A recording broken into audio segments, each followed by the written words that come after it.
भारत जोड़ो यात्रा जब से कश्मीर में पहुंची है तभी से कांग्रेस की कोशिश कश्मीर की भावनाओं को भड़काने की है। दिग्विजय सिंह के विवादित बयान से लेकर मणिशंकर अय्यर तक सबने कोशिश की, लेकिन बात नहीं बनी। तो ऐसे में खुद राहुल गांधी ने मोर्चा संभाला और बाहरी बनाम कश्मीरी का विभाजनकारी मुद्दा उछाल दिया। राहुल गांधी ने कहा कि जम्मू कश्मीर को बाहरी चला रहे हैं।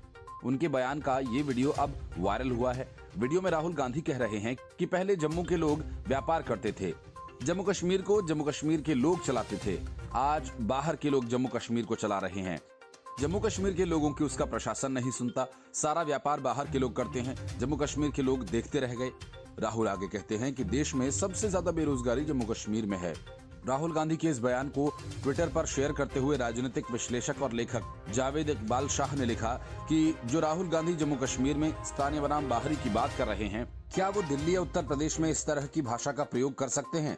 उन्होंने आगे लिखा कि जम्मू कश्मीर में बेरोजगारी कांग्रेस और उसकी सहयोगी कश्मीरी राजनीतिक पार्टियों के 70 साल के कुशासन का परिणाम है।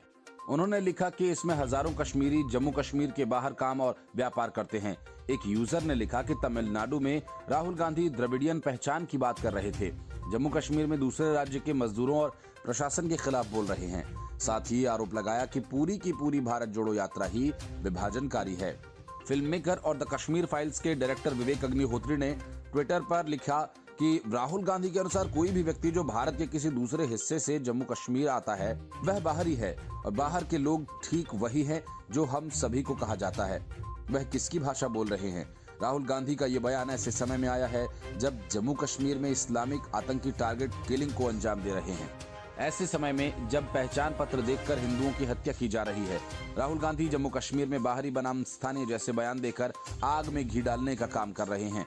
दूसरों पर विभाजनकारी राजनीति का आरोप लगाने वाले राहुल गांधी जो भारत जोड़ने निकले हैं, खुद विभाजनकारी बयान देते फिर रहे हैं। चीन से लेकर कश्मीर के मसले पर राहुल गांधी भारत जोड़ो यात्रा के दौरान खूब बयान दे रहे हैं, जिसमें नमक मिर्च ज्यादा और हकीकत कम है। यही वजह है कि विदेश मंत्री एस जयशंकर उन्हें अपने रडार पर ले रहे हैं। उन्होंने कहा कि 1962 में चीन ने भारत की जमीन पर कब्जा किया था। विपक्ष ये बात क्यों नहीं बताता। वे ऐसे दिखाएंगे कि जैसे ये कल परसों हुआ है। 3 जनवरी 2023 को विदेश मंत्री एस जयशंकर ने कहा था कि चीन ने सीमा मुद्दों पर भारत के साथ समझौतों का पालन नहीं किया और इसलिए दोनों पड़ोसियों के बीच तनावपूर्ण स्थिति है। विदेश मंत्री एस जयशंकर ने बताया कि कैसे बीजिंग ने एक तरफा LAC को बदलने की कोशिश की। उन्होंने कहा कि हमारा नियंत्रण रेखा में एक तरफा बदलाव नहीं करने का समझौता था जो चीन एक तरफा करने की कोशिश कर रहा है। अगर चीन ये भी कहता कि भारत ने समझौतों का पालन नहीं किया तो क्या होगा। इस सवाल के जवाब में जयशंकर ने कहा कि बीजिंग के लिए ये कहना मुश्किल है क्योंकि रिकॉर्ड बहुत स्पष्ट है। उन्होंने कहा कि आज सैटेलाइट तस्वीरों में काफी पारदर्शिता है। यदि हम देखते हैं कि सबसे पहले सीमावर्ती क्षेत्र में सेना को किसने भेजा, तो मुझे लगता है कि रिकॉर्ड बहुत स्पष्ट है। इसलिए चीन के लिए ये कहना बहुत मुश्किल है। विदेश मंत्री ने कहा कि अगर मेरी सोच में कमी है तो मैं अपनी फौज या इंटेलिजेंस से बात करूंगा। मैं चीनी एम्बेसडर को बुलाकर अपनी खबर के लिए नहीं पूछता। जयशंकर ने भारत की जमीन पर चीनी सैनिकों के कब्जे से जुड़े एक सवाल के जवाब में कहा कि अगर वे किसी जमीन की बात करते हैं तो 1962 में चीन ने भारत की जमीन पर कब्जा किया था। जयशंकर ने राहुल गांधी समेत कई विपक्षी दलों पर पलटवार करते हुए कहा कि विपक्ष आपको ऐसे दिखाएगा जैसे ये कल परसों का वाकया हो। विदेश मंत्री ने कहा कि वे राजनेता हैं लेकिन कभी कभी जानबूझकर ऐसी खबर फैलाते हैं जिसके बारे में वे जानते हैं कि ये सच नहीं है। वह अगर जमीन की बात करते हैं तो 1962 में चीन ने जमीन पर कब्जा किया था, लेकिन वो ऐसा नहीं बताएंगे बल्कि ऐसे इंप्रेशन देंगे कि कल परसों की ही बात हो। विदेश मंत्री एस जयशंकर ने यह भी कहा कि सिंधु जल संधि एक तकनीकी मामला है और भविष्य की कार्रवाई भारत और पाकिस्तान के सिंधु आयुक्तों के बीच बातचीत पर निर्भर करेगी। उन्होंने कहा कि पाकिस्तान में जो हो रहा है उसके बारे में सार्वजनिक रूप से बोलना मेरे लिए सही नहीं होगा। ये एक तकनीकी मामला है। दोनों देश सिंधु जल संधि के बारे में बात करेंगे। हम उसके बाद ही अपने भविष्य के कदम पर चर्चा कर सकते हैं। विदेश मंत्री डॉक्टर जयशंकर से जब पूछा गया क्या पाकिस्तान हमारे पड़ोसी के रूप में हमारे लिए कोई दायित्व है, इसके जवाब में विदेश मंत्री ने कहा कि ये हमारे लिए एक वास्तविकता है। जीवन में आपके पास वही है जो आपके पास है। जैसे पांडव अपने संबंधियों को नहीं चुन सकते थे, ठीक उसी तरह हम अपने पड़ोसियों को नहीं चुन सकते। स्वाभाविक रूप से हम ये उम्मीद करते हैं कि उन्हें सद्बुद्धि आए। राष्ट्रपति भवन स्थित मुगल गार्डन का नाम बदल दिया गया है। मोदी सरकार ने मुगल गार्डन का नाम बदलकर अमृत उद्यान रखकर गुलामी के एक और चिन्ह को मिटा दिया, तो कांग्रेस को अपनी सियासत चमकाने का मौका मिल गया। कांग्रेस नेता राशिद अल्वी ने कहा कि बीजेपी सरकार की ये आदत है, शहरों का, सड़क का नाम बदलते हैं, अब गार्डन का भी नाम बदल दिया। मोदी सरकार पर हमला करते हुए राशिद अल्वी ने कहा कि अपना गार्डन बनाइए, उसका नाम रखिए। नाम बदलने की प्रथा पर हमला करते हुए उन्होंने कहा कि नई सरकार आएगी वो भी नाम बदलेगी, फिर कोई सरकार आएगी वो भी नाम बदलेगी। सरकार अपना काम करें, डेवलपमेंट करें।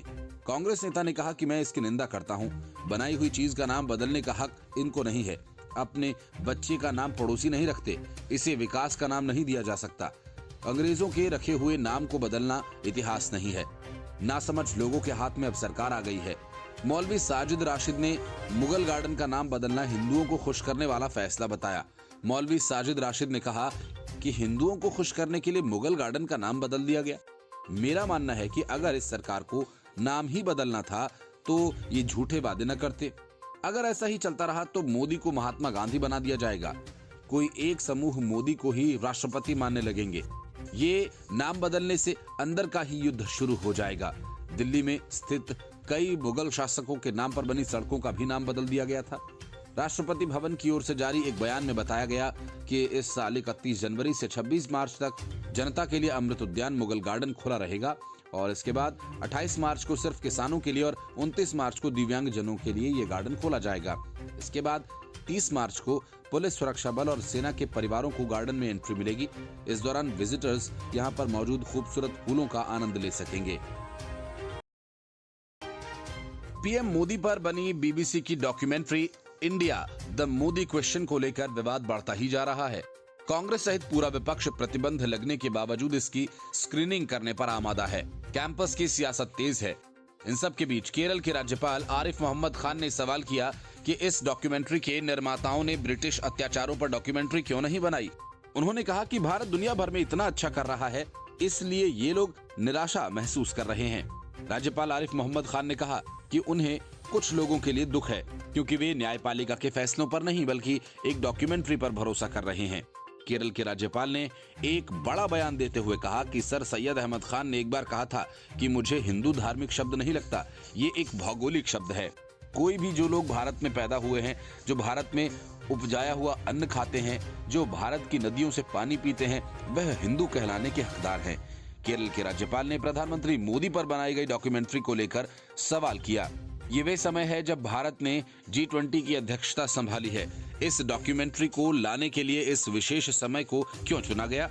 ये डॉक्यूमेंट्री बनाने वाले भी वो लोग हैं जिन्होंने कहा था कि भारत टुकड़ों में बंट जाएगा और अपनी आजादी संभाल नहीं पाएगा। मोदी पर बनी इस डॉक्यूमेंट्री की स्क्रीनिंग को लेकर जवाहरलाल नेहरू यूनिवर्सिटी के बाद जामिया मिलिया इस्लामिया यूनिवर्सिटी, दिल्ली विश्वविद्यालय और अंबेडकर यूनिवर्सिटी के छात्रों का प्रदर्शन सामने आया था। जामिया के बाद बीबीसी डॉक्यूमेंट्री को लेकर दिल्ली विश्वविद्यालय में कला संकाय के बाहर प्रदर्शन कर रहे छात्रों और सदस्यों को पुलिस ने हिरासत में लिया था। फैकल्टी में पीएम मोदी पर आधारित बीबीसी डॉक्यूमेंट्री की स्क्रीनिंग के आह्वान के मद्देनजर वहां धारा 144 लगा दी गई थी।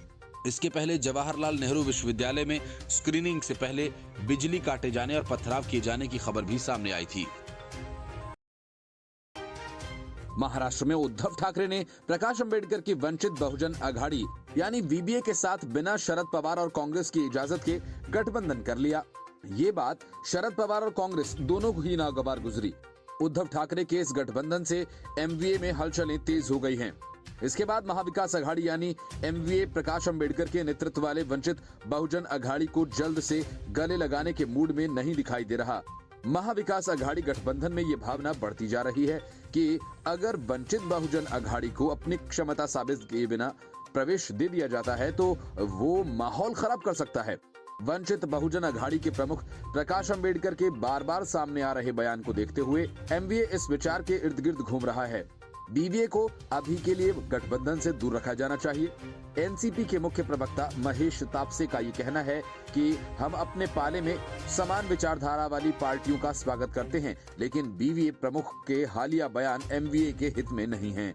बीबीए और शिवसेना के मुंबई निकाय चुनाव तक ही सीमित रहना चाहिए। मुझे लगता है कि बीबीए एमवीए का हिस्सा होगा या नहीं, ये तय करने के लिए हमें निकाय चुनाव तक इंतजार करना होगा। वीबीए प्रमुख प्रकाश अंबेडकर ने खुले तौर पर यह आरोप लगाया कि शरद पवार भाजपा के साथ हैं। हालांकि एमवीए नेताओं ने डॉक्टर बाबा साहेब अंबेडकर के पोते के रूप में उनकी प्रतिष्ठा को देखते हुए इसे नजरअंदाज कर दिया। शिवसेना प्रवक्ता संजय राउत ने अंबेडकर को संभल कर बोलने की सलाह देते हुए कहा कि वे शरद पवार पर बोलते हुए अपने शब्दों का ध्यान रखें।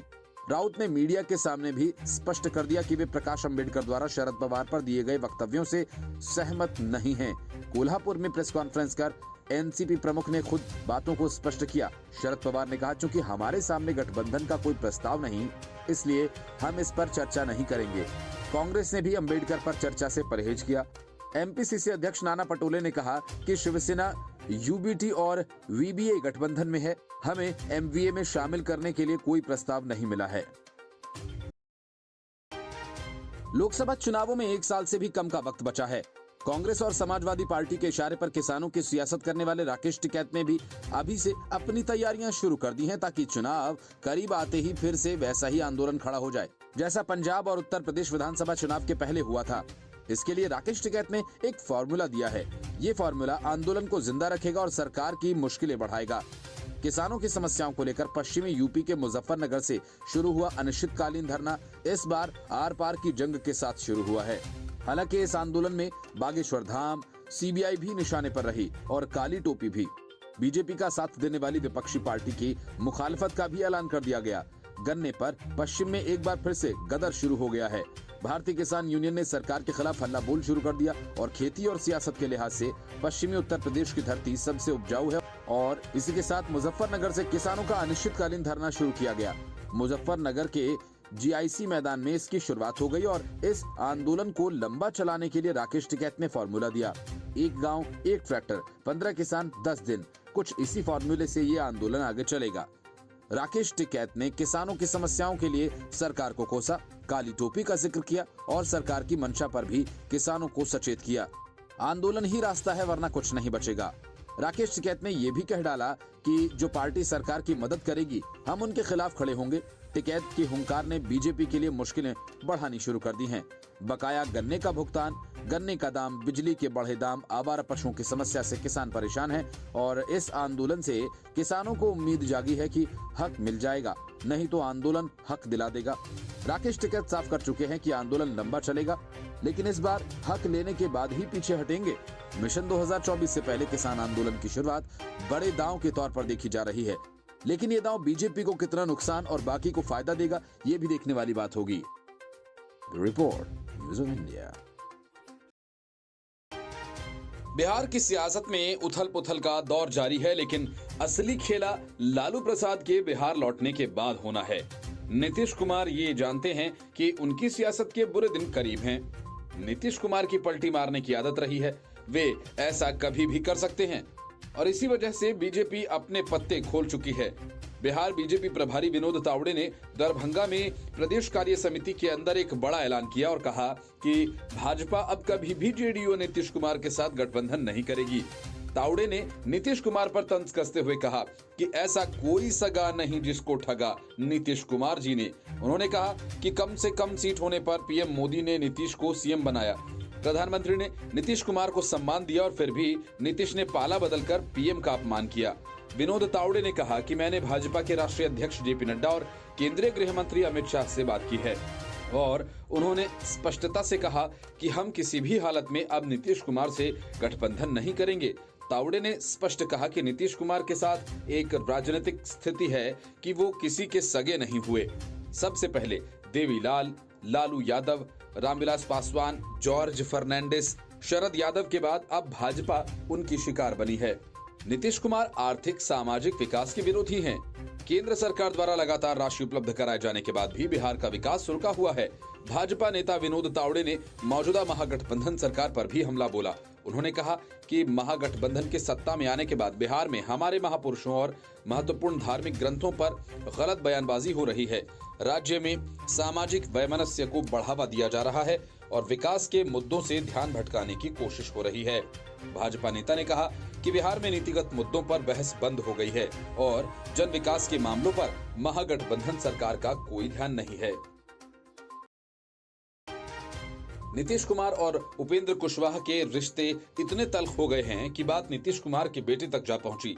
असल में कुशवाहा ने बिहार के उप मुख्यमंत्री तेजस्वी यादव के विधानसभा में दिए गए बयान के सहारे नीतीश कुमार पर निशाना साधा। तेजस्वी ने नीतीश कुमार के बेटे पर आपत्तिजनक टिप्पणी की थी। उपेंद्र कुशवाहा ने कहा कि आज नीतीश कुमार तेजस्वी को आगे बढ़ाने की बात रोज करते हैं, लेकिन वही तेजस्वी विधानसभा में कह रहे थे कि नीतीश कुमार का एक बेटा है और वो भी उनका अपना है या नहीं वही जानते होंगे। कुशवाहा ने कहा कि उस समय तत्कालीन नेता प्रतिपक्ष ने विधानसभा में भाषण देते हुए कहा कि मुख्यमंत्री नीतीश जी, आपका एक बेटा है और वह भी आपका अपना है या नहीं वो भी आप ही जानिएगा। कुशवाहा ने कहा कि वे नीतीश कुमार को परिवार का सदस्य मानते हैं और तेजस्वी की इस बात पर उन्होंने ट्वीट कर विरोध किया था। कुशवाहा राजद को लेकर हमलावर रहे हैं और वे नीतीश कुमार से बार बार सवाल करते रहे हैं कि राजद के साथ गठबंधन के वक्त क्या डील हुई थी, उसके बारे में पार्टी को बताना चाहिए। वे कहते रहे हैं कि पार्टी के लोगों को इसके बारे में जानने का हक है। इसके पहले कुशवाहा ने कहा कि 2 साल में उनकी कोई बात नहीं सुनी गई। अगर वे झूठ बोल रहे हैं तो नीतीश कुमार अपने बेटे की कसम खाएं।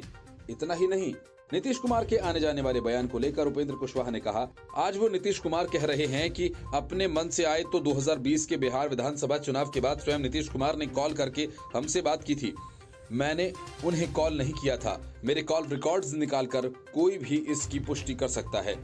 कुछ दिन पहले मुख्यमंत्री नीतीश कुमार ने कहा था कि कोई पार्टी में आ भी जाता है, कोई चला भी जाता है, किसी को आगे बढ़ाते हैं तो वो भाग भी जाता है, तो कोई भागने की कोशिश करता है। जिसको जो मन में आए करे, पार्टी का थोड़े ना कुछ होना है।